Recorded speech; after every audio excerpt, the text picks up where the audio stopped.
I've suffered from emetophobia for 57 years. That's from the age of 3.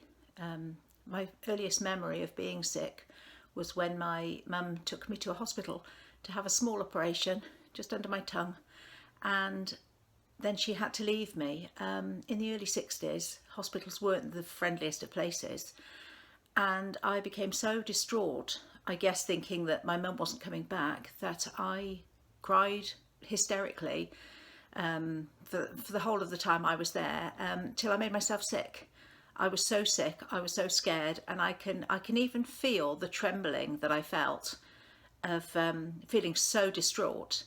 Obviously my mum did come back and took me home, but from then on I've had constant fear of anything to do with vomit.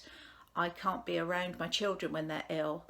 I can't watch anything on TV that somebody's going to be ill. I can't be in a room with it, and working with children as I do, that's become very difficult in my career. But if a pupil in my school is sick, I leave the room.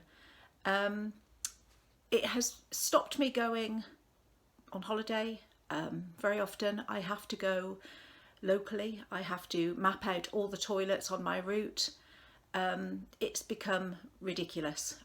Through my childhood, my mum used to take me to the hospital and they could find nothing physically wrong with me.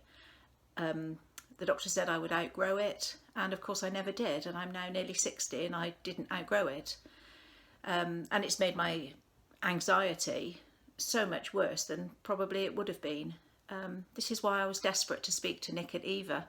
I felt that nobody else had helped me, so they were my last resort really, and straight away they made me feel that I could look at vomit in a different way. I could think of it as not the cause of my upset and my hysterics, but a symptom of something else that had happened, which of course was being in hospital, being a very young girl.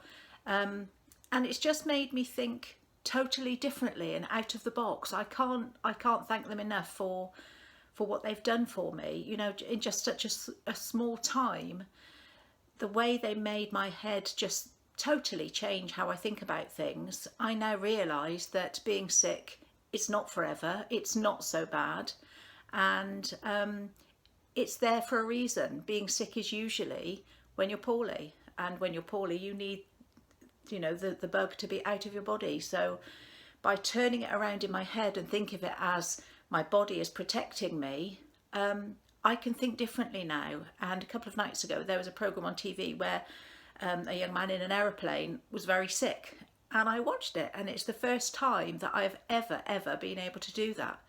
So I can go from a youngster who at one point only ate bread and cream crackers because I was so scared of food making me sick.